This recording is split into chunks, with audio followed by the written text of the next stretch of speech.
right, namaste. Thank you. And this is special for me. When Shehla reached out and she said, will you do this? I said yes. But I said, I want to read the book. And the saying, no, don't judge a book by its cover. Well, that stands true. You need to read this because I think this is timely and there need to be more efforts like these. With me now is the author, Shehla Rashid. She's also written a beautiful introduction here on the book, in the book, and also an essay towards the end, which brings out her story. So Shehla, congratulations are in order. Big round of applause for her. Please be generous. Please be generous. Yes. Now, she's talked about role models, inspiring stories of Indian Muslim achievers. Now, there'll be a separate debate on some portions of this title, which I would want to fight with her on and say, why did you have to say it? But I think there was a need to write it this way. We'll ask her about it. But I'll take the time to introduce two of the role models mentioned in this book, and I will read their introduction from the book. The first, to the right of Shehla, is Dr. Jamal Khan. Professor Dr. Jamal Khan is a renowned immunologist and the founder of Denvax, a treatment protocol that can go to the last mile, quote unquote, in cancer treatment, equipping the patient's immune system to fight cancer and avoid relapse. He's a pioneer in the field of dendritic cell-based cancer immunotherapy in India, having treated thousands of patients with his innovative treatment protocol, Denvax. His contributions have revolutionized cancer treatment and offered hope to countless patients seeking effective treatment, and he has performed dendritic cell therapy on over 10,000 patients and counting, the highest in the world for a single practitioner. But in the essay he writes that over 20 years we've been able to administer it only to 10,000 patients. Wish there could be more, because the total number of cancer patients in our country is about 9 lakh. More than a million. He wrote at a particular point in time.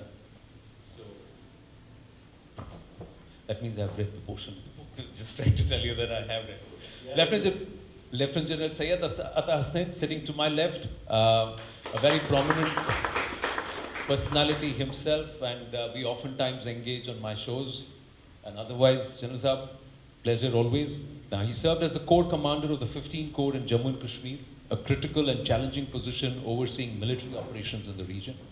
Now, during his stint as General Officer commanding GOC 15 Corps in Kashmir, he pioneered efforts at civil-military cooperation, initiating the Ji Janab campaign and also very strongly the Operation Sadbhavna. He is Chancellor of the Central University of Kashmir and a member of the National Disaster Management Authority.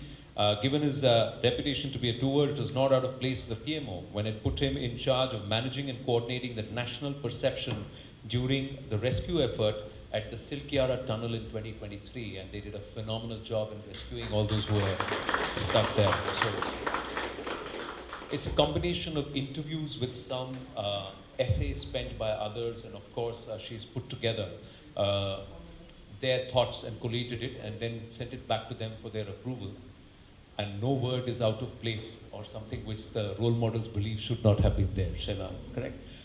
And Dr. Advocate Binasha, Standing Counsel for the Government of India in Delhi High Court. She's there. I want to ask you to start. You've gone through the book, so why do you like this book? And let's start with you reading one of the best portions of the book, which you like the most. Yeah, good evening everyone, and my regards to the panelists. Congratulations, Shara, for your beautiful book. It's a very insightful book. I mean, there's something for everyone in this book, I would say.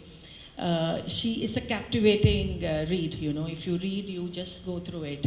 The life stories are so real, so you can connect with them. So the book has all fields people in it, you know, right from a musician to an actor to a doctor to a general, I mean everyone. So for our youngsters, I think everybody will find something here. Somebody, I will call it a handbook for all the youngsters who are doing something new in their life or want to see how the journeys are. So when we call that Amrit Pidi, I think that Amrit Pidi who's entering the Amrit Kal would be really benefited by this book. because she has given insight of so many people who normally people don't know. And she was asking me, what do you like about my book? I said, the best I like was it's positive. There's nothing negative in the book. It's all positivity. It's all about the journey of sacrifice, journey of endurance, journey of self-reliance, journeys which everybody can look up to. So there's nothing negative. It's so positive, the book. So everybody will find something in the book. It's a beautiful journey that she has captured. So I read many of the chapters, but few which I thought will just give you a glimpse, if you have not read the book, as to what each essay has given. So everybody will pick up a line or a quote or something from the book. So I'll just read few.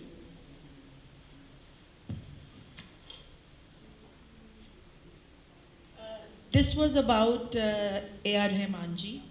So he wrote in this para on page 3 there, growing up, I would listen to Indian film music and I really liked it. But once exposed to international music, I wondered why we didn't have the musical bands, concerts, private albums, just like there were African bands or European bands.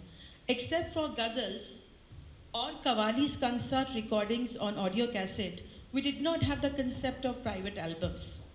I had a desire to see Indian music on international charts, to be heard abroad, and to have a life separate from films.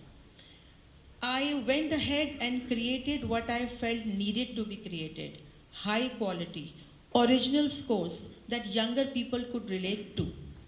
What it boils down to be is making the extra effort, going the extra mile, and never settling for the mediocrity. So that extra mile we can take from Rahmanji. And further he thanks the author, and he writes as to why did he write this in this book. So what he says is that I hope that this book, it fills the void, showcasing a positive side of our community and inspiring younger people to work for the nation. So this really touched me, this comment of his. And the second chapter, which was Dr. Jamal, I think Dr. Jamal's journey has been great. What I liked the best about his essay was that he says that I was the one who came out of the institution and did individualistic work. If I was in an institution, I never got things to start with. And I had difficulties because I was an individual. So that really was a very good read, Dr. Jamal. I'll just read few from your essay also. This book actually reflects what Shehla has been echoing in her interviews, recent interviews, and her thought process, that she has this for the community which she wants to do. So that is really reflected in these books. So I'll just read this. He says, it's not as if Muslim scientists and professionals are not contributing to various fields, but the problem is that we are known not through our professionals, but through our political representative or our religious heads. The book can be a step in the direction of demonstrating the range of professions in which Muslims have excelled and inspiring younger members of the community, not by preaching, but by showcasing Muslim role models. He further says, I must commend the author for thinking of doing something like this, as it gives voice to those of us who do not have a voice in how Muslims are portrayed or presented. So this is the community people who want to voice themselves. So this is a very good gesture. And then Colonel Saab, he's written, Colonel Saab has done, his words have actually touched me. I'll not take much time. 2 lines from his essay. 1 line was, that is why I chose to contribute to this book. We need to dispel myths and misconceptions about the Indian Army. And then he says, we also need to take a leap of faith and place some trust in our country and its institution. So I feel such kind of thoughts, if a youngster read, I am sure we are going to enter this Amrit Kal with Amrit Pidi in a very beautiful manner. With Shehla's effort, I think our Muslim community will have a way ahead. Thank you so much for doing this, Shehla. Congratulations. See, all of them achievers by their own right, but I've got to ask Shehla this, why did you, or where did this idea come from? And you could have said, okay, why did this idea come from? Uske baad. Thank you so much. News anchor हूँ, थोड़ा तो grilling बनता है ना. Thank you so much, ma'am, for your insightful comments, and everybody present here, thank you so much for coming out despite the AQI and Delhi pollution. So, why did I write this book? First of all, because there is no other book which documents the achievements of living Indian Muslims, and there is a certain caricaturing of Muslims, I would say. I will not name the entities because I'll end up antagonizing a lot of people, including the media, as to why Muslims are represented in the way that they are represented. But keeping in view my current approach of like not shifting the blame but taking the blame or accepting the responsibility ourselves, I would say that as a community also, we have allowed this caricaturing to happen because we have not portrayed our role models positively. The best example of this is Dr. APJ Abdul Kalam. He is a role model for every Indian, and in fact, people outside India, they refer to him, they refer to his work. And he's been one of the people who's taken ISRO to where it is today. But within our community, let's be candid here because we are having candid conversations. Within our community, the conversations that we hear about him are about his religiosity, not about his professional work. So it also shows, so I have in my interviews, I've blamed the film fraternity for showing Muslims in a certain way. I have blamed the media. I have blamed social media. But what have we done? Any achiever who comes out from our community, there is a theoretical framework that I've presented, which is to do with this worldly success as compared to otherworldly success. So there is a sort of concept in Islam that the world is it's a sort of fleeting, it's an illusion actually. Dunya fani hai, that is the phrase that is used. तो आप जो है आखिरत पे concentrate करो, आप दुनिया पे concentrate मत करो. So that also shapes how we see our role models. कि नहीं हमारे role models तो वो लोग हैं जो शहीद हो गए या कुछ हो गए या इस तरह की जो बातें होती है. In fact, I've cited an article which was written as late as 2022 by a Muslim writer. I don't want to get him in trouble by invoking his name again because Outlook pulled that article down. But he actually said कि ये doctor Abdul Kalam ये किस बात के role model है. ये तो भगत सिंह की तरह नहीं जेल गए और ना ये सफदर हाशमी की तरह शहीद हुए. So this fascination with otherworldly, which is to say akhirat, which is fine, but our faith also calls for a balancing of this worldly and otherworldly concerns or outcomes. So that is why I wrote this book, to showcase this worldly success, because there is enough literature out there. If you go looking, there is enough literature that portrays Muslims as villains or as victims. But there is none that portrays Muslims as masters of their own destiny. That's why I wrote this book. Or creators of their own destiny. Well done. But you yourself, not long ago, were part of that group which wanted to echo a sentiment which said कि भारत में मुसलमान खतरे में है. And now today you are saying, no, we are contributing positively and we are part of the Amrit PD. So what brought about that change? Yeah, that's why I think I'm better placed to write this book, because I've seen the inside out of it. And there are two ways of looking at it. Either you can see, say for example, the other day I was being interviewed by a left-wing sort of publication. So they asked me, can you tell us whether the last 10 years under Prime Minister Modi have been like the worst time for Muslims or the best time for the Muslims? So I answered it this way. I said, thank you for the question. You can look at it in both ways. Either you can see that India is rising, and the phrase that I used is that a rising tide lifts everybody. So if India is rising, Indian Muslims will also rise along with it. So if we are landing on the moon, it's everybody's pride. If we are becoming the third largest economy, it's opening up opportunities for everybody. So if someone has, say for example, if my cousin has done an engineering degree in nanoscience and now we are going on semiconductor manufacturing, it opens up opportunities for him also.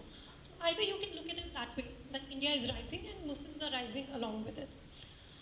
The other way of looking at it is that Muslims are having the worst of times like this is the worst of the times for Muslims.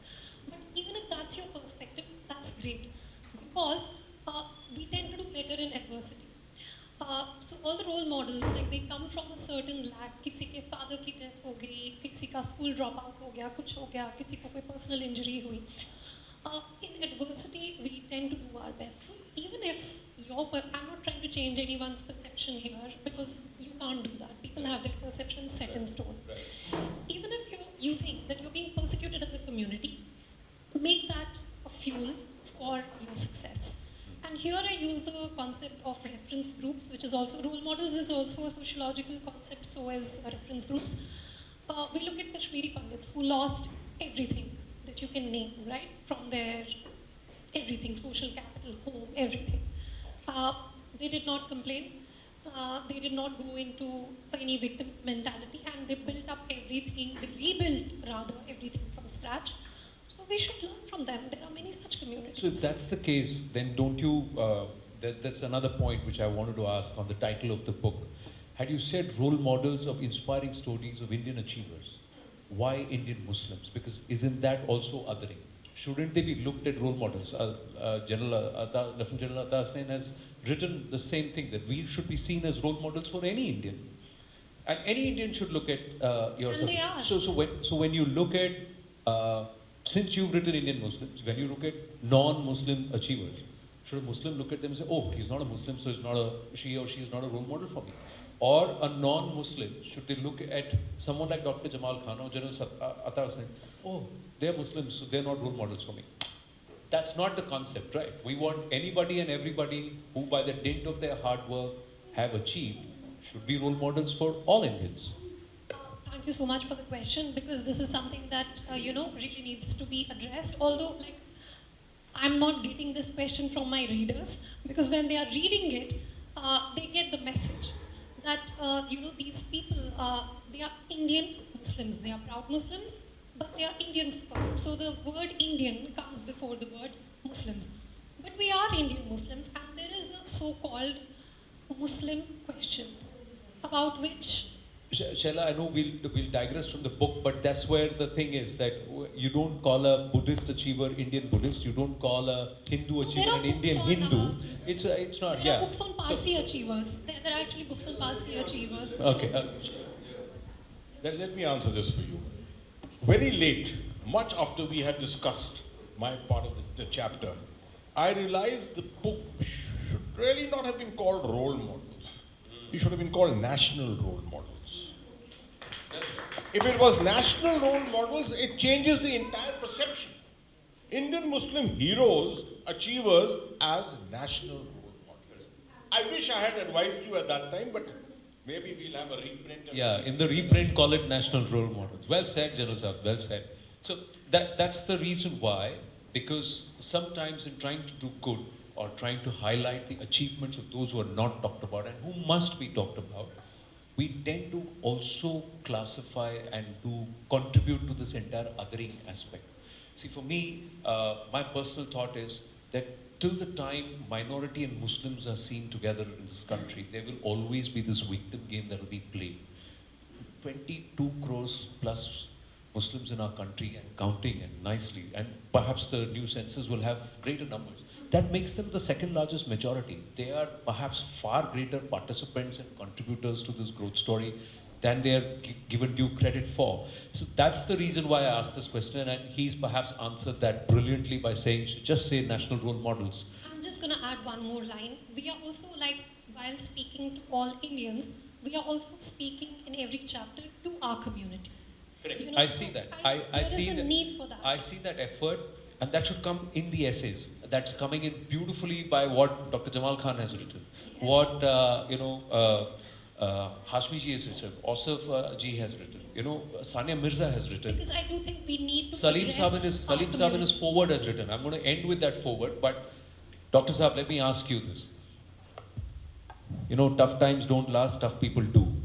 And you're perhaps one of the living examples along with this gentleman here. His story is again very, very inspiring. Your story, you came from place where one of the quotes says ki pet ke bhare and khuda ka khauf, and then you went down to a series of penury where you did not know where you're going to go, and then you spent your career studying, researching, developing something, and then they said, sorry, you can't practice this here. So at every point, life threw curveballs at you, right? How did you get through that? If I joined the dots from behind, when I started the journey, I never knew that I would be sitting here with you. I did all on my own, along with my wife. And this journey has been a good journey all along. I never faced anything negative about the journey. And moreover, I was not even aware that Shehla would cover me. She has made me a hero, although I don't feel You like are already one. I should be. You already are, for the lives you saved. You're already a hero. Anyway, so I don't know how it began. I suppose God has carved a path for each one of us. And we have to just follow that path and we achieve that thing. We are not aware that, what hardships we have faced all along. But at the end, I feel now at this stage that I have done a nice work. And this should continue also in future. You specifically took the effort in your essay to highlight the fact that it's not just the Muslim community that helped you. It's not just AMU. It's not. Why did you feel the need to separate that and write that separately? That these are the other people who influenced me and helped me through my career. I think if I have written this book 10 years ago, maybe I have not quoted those points. At this stage, I wanted to highlight that thing. Because the differences are growing each and every day. As I see myself, there are many Hindus who even don't know about Muslims in India. They have never interacted with Muslims. And what the opinion they gather is only from the sayings of the people who are in bigger circles. So I would like to highlight that, look, we are all same. When I grew up, I never thought that why Sardarji would be wearing a turban. In class 10th, I came to know that what the turban is. Although, and we were celebrating all occasions together in school. I was from St. Mary's in Rampur. So, but for last 10 years since this era of BJP started coming, I don't know, Modi ji is a very nice man. I have, listen to me, this is very important to tell you. I am the honored doctor who has been invited to his residence by himself. And he asked me to sit with him and tell him what I do exactly. Because he is, I have a clinic in Ahmedabad and it does wonders for many Gujarati patients. So he said, look, my patients are very happy with you, with your work. And I would like to know, give me a piece of paper and a pen and try to explain to me what you do. And we were sitting together for 15 minutes. And this was in 19. And that was December 19. And in 20th January, the COVID came up. And everything went haywire. So he said, look, I am with you. This work should grow. What I have seen and what I have noticed is, this work should come into existence and this should be made in India compare. This was his words. So, when he has called me, probably 100 negative powers must be asking him not to invite me. But he honored me. So, he's a nice man. What he communicates, maybe at times, maybe for votes, at times, but not always.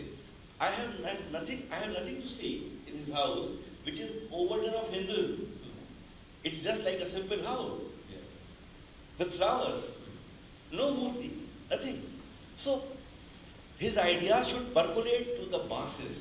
There are some people who behave irrationally and he is showing the door to them. This is my opinion for him at the moment. And as you said, we are 22 crore Muslims.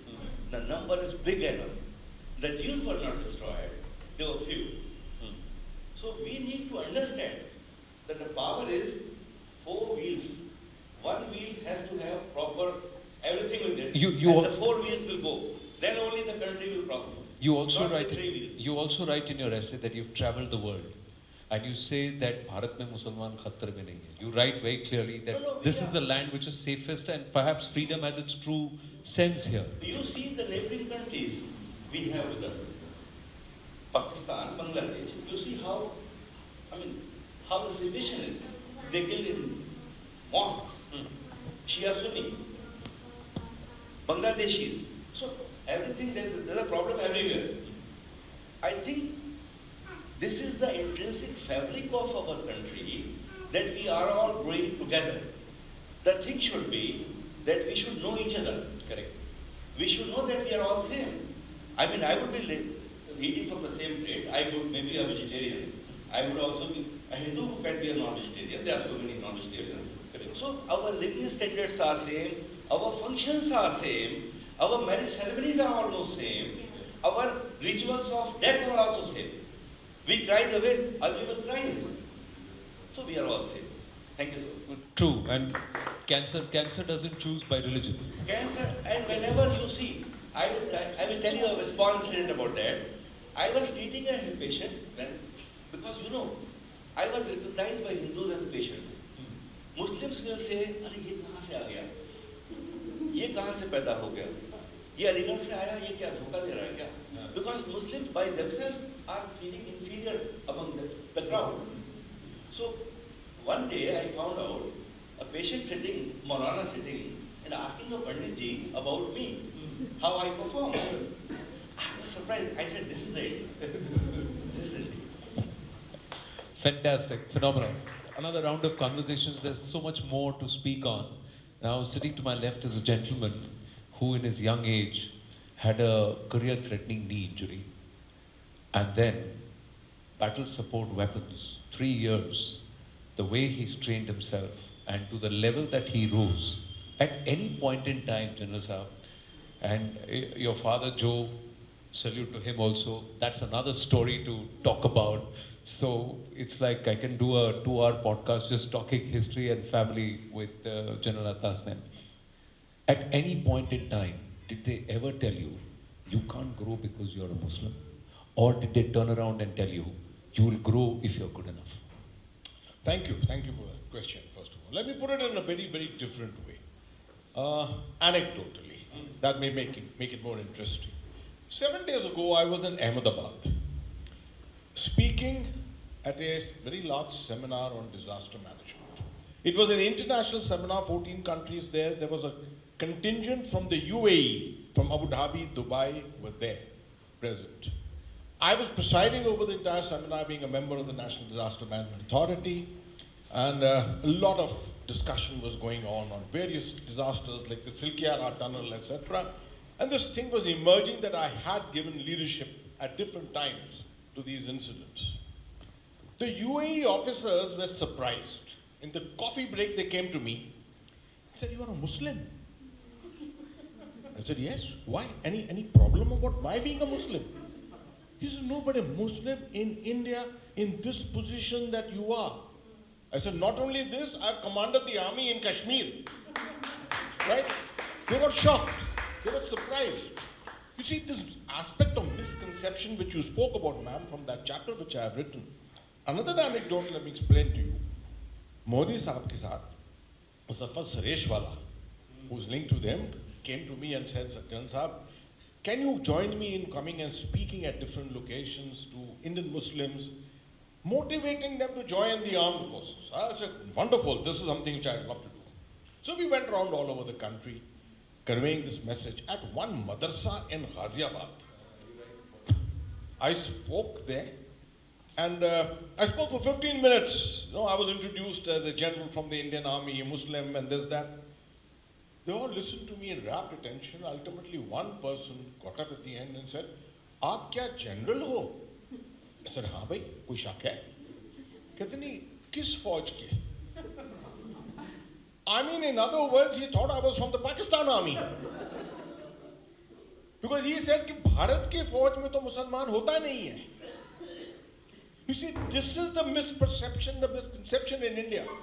If you are good in India, you will go where you are destined to go. But General Saab, this misperception is created by who? Is it being created by all, or is this a misperception deliberately or perhaps inadvertently being created amongst those within the community? Yeah, in a absolutely. madrasa, the teacher is a lack of awareness, lack of education, lack of awareness. People living in Yeah, close in communities, in walled city areas and places like that. It's very difficult to imagine their conditions. If you go to Lucknow or to Allahabad or Muradabad, most of these places you'll find the walled city areas in particular. All of them are there together, common culture, common understanding. They don't like to come out. And no one likes to go in. Now that is the tragedy of India, where communication is lacking. I want to be at the forefront of this movement. I keep telling people around the world, a lot of people in London ask me, how do you know so much of Christianity? How do you know so much of Hinduism? I said, what makes you think we are uneducated in India? They said, no, but you can sing hymns, you can pray like a Hindu. I said, I'm cosmopolitan, completely. In India, we are the only country where I can claim that when I was sitting in class 2 in my class, I had a Hindu in front of me, a Sikh on my right, and probably a Christian on my left. We all shared our tiffin together.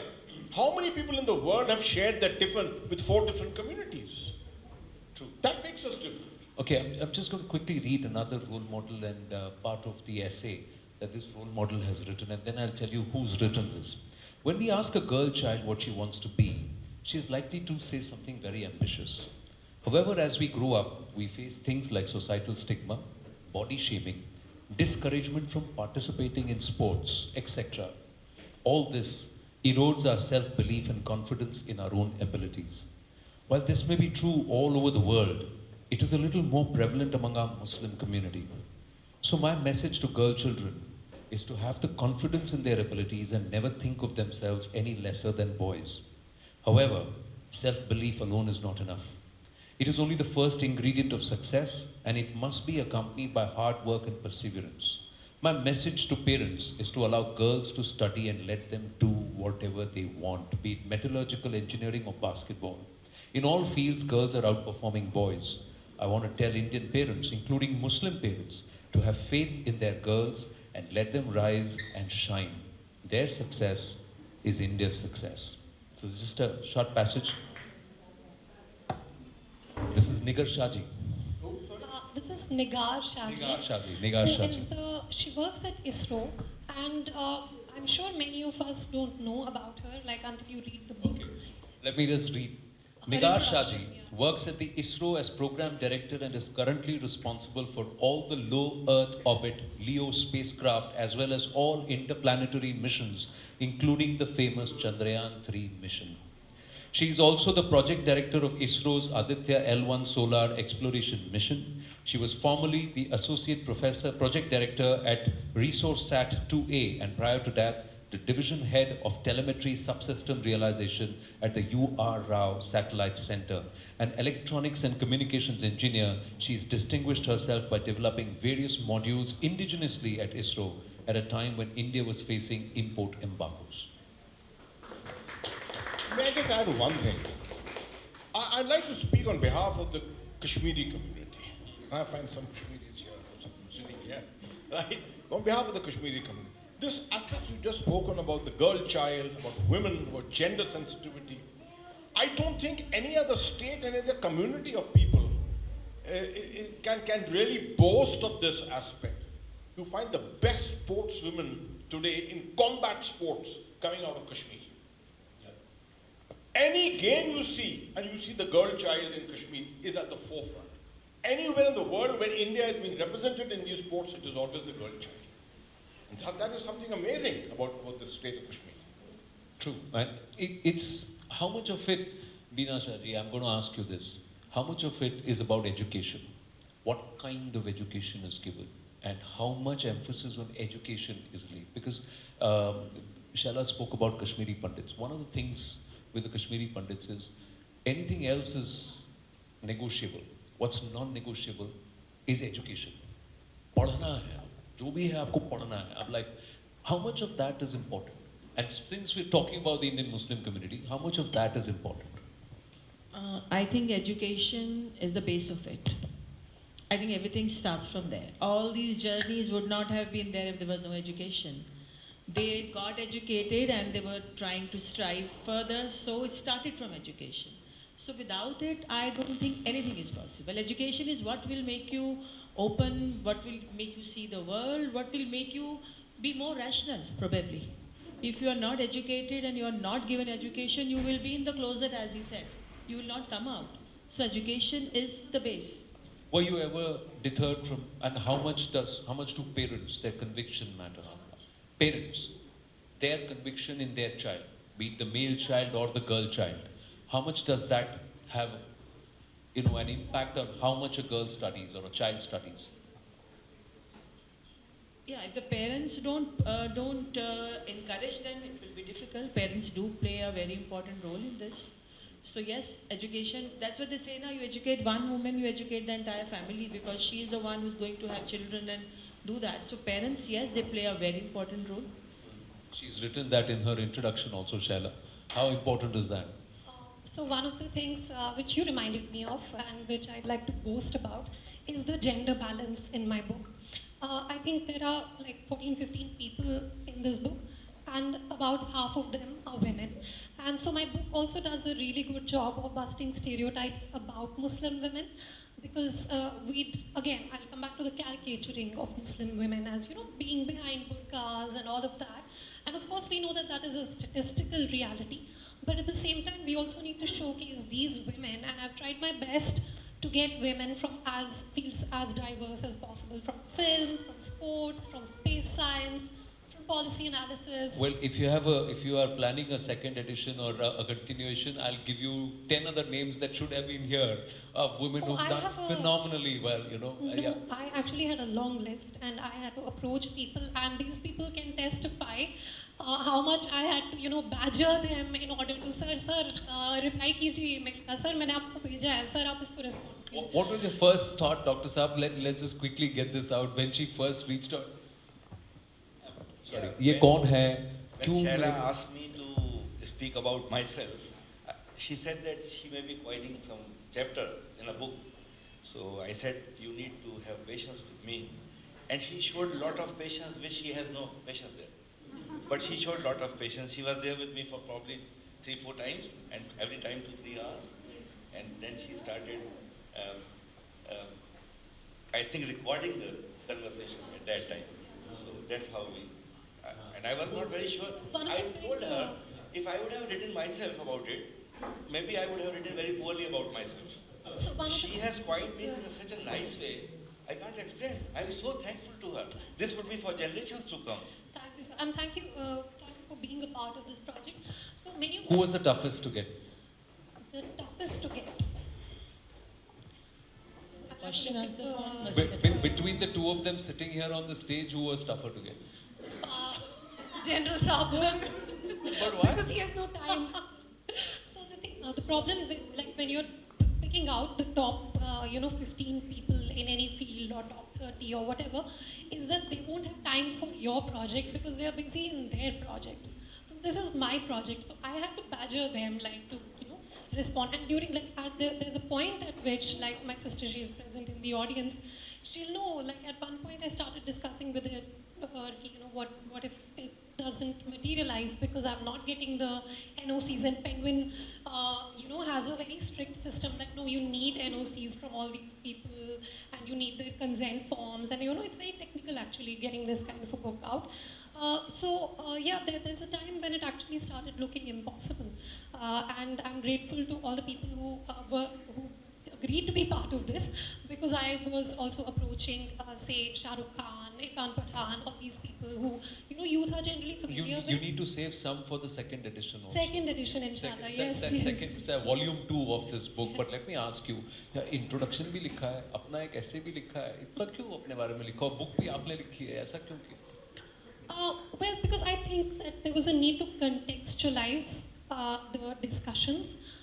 So this book can be very confusing, although it has had, like, very good reception. On my Instagram, there's something called highlights, and there is a tab under it called readers. So the readers are actually receiving it very well, because I think that there was a void, there was a thirst for it, for this kind of a narrative to come out, and it just quickly filled that narrative. Let me ask you, since you penned your own essay, which part of the story was the toughest? Which part of your journey so far has been the toughest? Where you actually questioned yourself and life allowed you, you know, वो कहते हैं शम्स आलम ने लिखा ना, his mother said कि, you know, एक दरवाजा बंद होता तो एक खिड़की और खुल जाती है. Did that moment happen in your life? So yeah, first of all, I was saying that this book can be very confusing because first it's a self-help book. I've got it listed under self-help category because it has stories of success and failure and perseverance. At the same time, it's also about Viksit Bharat. It's also about Indians. It's also about Muslims. So it can get really confusing. So there was a need to contextualize. So that's why the introduction. Then a chapter about myself because I have been on endless interviews explaining the change of tone in my, you know, the so-called Uturn. And The outlook, perhaps, let's say. Yeah, so I had a need to explain that in my book in black and white for everybody to read so that I don't have to repeat it over and over again. But there's also an appendix that I have written, which is about Kashmir, because I also happen to be a Kashmiri, but the book is about Muslims, so I didn't want it to take away, you know, Kashmir to take away attention from that. So I put it in the appendix where I have evaluated the impact of abrogation of Article 370 on the Vajpayee parameters of Insaniyat, Jamhuriyat and Kashmiriyat, and I've shown through qualitative and quantitative data how actually the abrogation has benefited people's lives in the simple sense that it has saved lives. Right. So that is what caused my so-called U-turn, which the ongoing term in the media is, and that is why I wrote this book. It's very simple now. Next time somebody asks you this question, you just say, "This is my book. This is my book. This is the page number. Buy it and read it." That's what I've been doing. Yeah. So it's all there. But Dr. Saab, let me ask you. For you, what next? What do you think is the road ahead for us? Since she talked about Viksit Bharat, that was the final leg of the conversation that I wanted to have with all of you. How do you see the road ahead? Because there has to be a combination of sabka saath and ek hai to safe hai. There has to be, and I'm seeing it from this word national, from this whole concept of not our individual personal identities based on faith, based on where we hail from or region or caste or what our origins are, but from the concept of nationhood, that we are all Indian. We need to do this for India. We need to do this for us to preserve this freedom that we enjoy, which no other country in the world has, and the diversity that we have, which no other country in the world can boast of. So how do we do that? What's the path ahead for us? I think the task has to be repairing, making bridges among communities, opening the doors, like allowing Muslims also to live in those communities where only Hindus live, asking them to come, stay there. Similar to that, in Kashmir also, the Hindus will go back, they start living there in Srinagar. Probably that will help, making bridges. Not asking, who are you? Are you Muslim? Oh, or agent will say, no, we can't give you. For me, it has never happened, I tell you. I stay in Vasant Vihar, we have many locations in Vasant Vihar where we work, and we are always welcome. So either you have to be at that stage where everyone welcomes you, or you have to pull down people so that they come up. And it has to have a long, the impact has to be long. I see maybe another decade for us to come up to that stage where we become acceptable. Do you believe our core education system should start imbibing this sense of nationhood, this sense of oneness? Yeah, for asking me, because in madrasa education also there are a lot of changes has happened in UP. You must be knowing about. The science has been introduced. They will no more be taught only Quran in Arabic, because they even don't know Arabic. They are taught in Arabic, but if you ask any of a Muslim in India, do you be able to speak Arabic? No one speaks Arabic from madrasa.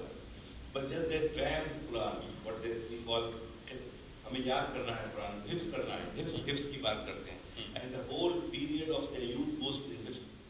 Shouldn't they be taught in local languages? I was talking to somebody the other day and they said no, madrasa education or education of the Quran ki taaleem is are now being done in local languages. Whatever the mother tongue of the person. Actually, there is another impact. Why madrasa education has come? Because in madrasa they give food, shelter, and education, free of cost. So most of the Muslims who are very poor, they would like the children to be sent to madrasa so that they shed out the responsibility of giving them shelter and food. That's one reason why the madrasas have grown up. But if your government says, look, madrasa has to have a scientific temperament, then things will change. Things are changing also. But it has to go at a lot bigger pace. Well, I think we need more AIMs, Anjuman Islam Mumbai, because I was reading Zahir Saab's essay, and Zahir Saab very clearly said that 70% of the kids who come there, they cannot afford their fees, and they're funding those fees, and they're churning out brilliant minds. South is happening. Do not be lack with those things. We need to do more. Yes, Not be lack with those General Saab? On the same subject, Yes. I would say you have to learn, or you have to imbibe, you have to project the principles of multi-faith existence. You have to know it. I think in India we haven't understood the concept of multi-faith existence. And there is no better model of multi-faith existence than the Indian Army. Let me tell you that. Okay? I'll tell you my own example. My father was a Muslim, one Muslim in his full unit. A unit is 840 bodies. He was the one Muslim in 839 Hindus. Same with me. I was the only Muslim. My men would die for me, I would die for them. Anytime. When we went out for operations in whatever area we were, in Sri Lanka, I was in one of the worst areas of the LTC. You were part of the IPKF at that time. The IPKF. I can tell you, every morning when we stepped out, the only thing we did was we went to our mandir, the men temple. When the men saw a tika on my forehead, they knew, aaj kuch nahi ho sakta. Kuch galat nahi ho sakta. Company commander साहब के टीका लगाए. I followed this principle all my career. As a CEO, the first thing in the morning I did was to come to the mandir. Pandit ji came, put a thing here, put a tika here. The unit saw that I was with the tika. Right? Now this was faith.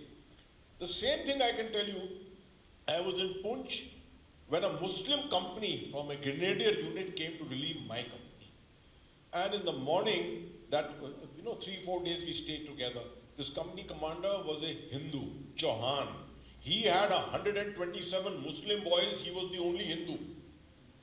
In the morning, I suddenly heard some scurrying noise going on, so I asked, "Kaun hai?" He said, "Sahab, main hu." There was a Jawan of his company. I said, "Kya kar rahe ho?" Keh raha, "Main sehri bana raha hu." Now, among Muslims, you will know, sehri means कि सुबह का रमजान में रोजे से पहले सहरी दे रहा है. I said, "तुम सहरी किसके लिए बना रहे हो?"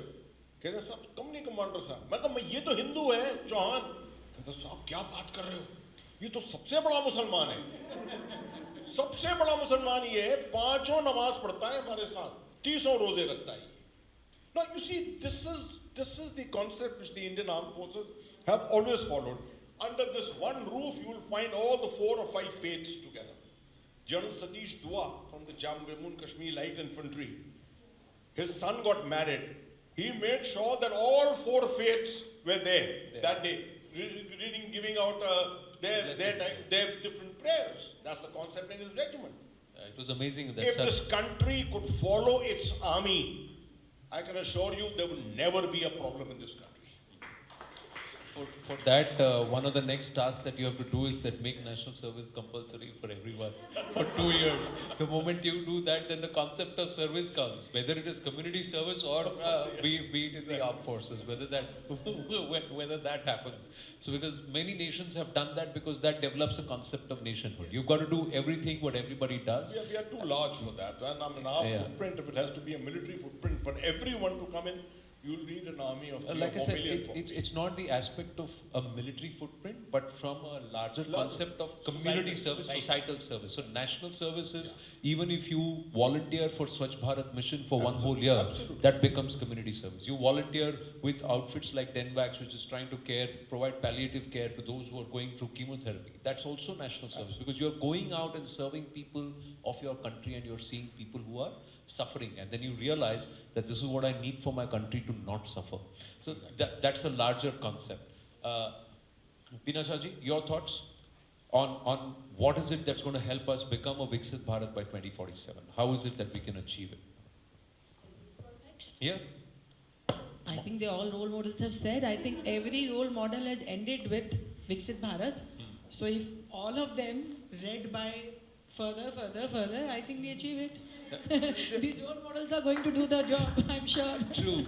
Do you also agree that if we all start thinking, how can I make my country better, we can rise above some of these petty fault lines that is or what I fault lines said. The that book our is society positive. witnesses? None of the role model talks anything but for their goals or the country or the Viksit Bharat. They all talk about it. That's the best positive about this book. Right. So I think if we work further to that, we achieve it. All right. On that, okay, yes, sir. Let me just tell you a story. Please. I was in MD Anderson. Thoda sa mic upar. I was in MD Anderson and I was working in this immunotherapy, and one professor asked me to stay back in MD Anderson, and she said, "How many children you have?" I said, 2. Your wife? I said, she's the doctor there in India. I was there for 3 months. So she said, "Let us call them there. You stay with me." I said, "No, I will not stay." She looked to another fellow who introduced me to her. He was from India, and she said, "Doctor is refusing. You never see them from India refusing. You stay in US. Why you are refusing?" I said, "समोसे में मजा नहीं आता. बहुत फीका है. I have to eat my samosa." She was amazed. I came out. Sir हम और आप, मैं और आप उसी सोच वही है, यहाँ जो स्वाद है इस मिट्टी का वहाँ नहीं है कहीं और नहीं. I have taught thereafter many scientists in US about how I do this work. But not the core technology. That's got to be here. That's got to be here. Fantastic. We've got, let's say, time for 2 or 3 questions. Ji, sir. Shehla, I have just one question. There are a lot of role models there in the Kashmir. Why you have not catered any to the Kashmir? But Naval Saab said we have a lot of people who are representing India outside. Right. Got your question. Yes, sir. Another fellow is done a wonderful job as a formidable friend. He's a handicapped and he's one of the leading now cricketer character. Why he has not taken any? That's for volume 2.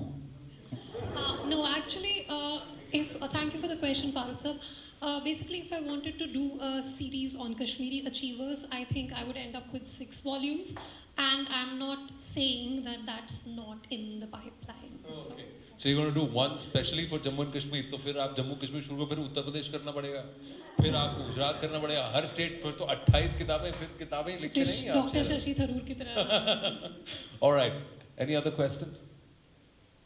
Okay, ladies and gentlemen, Shehla Rashid, role models, inspiring stories of Indian Muslims, Dr. Jamal Khan, Beena Shaji, and Lieutenant General Syed Ata Hassan. Thank you very, very much. Thanks a lot. Thank you. Hope you enjoyed the conversation. Thank you.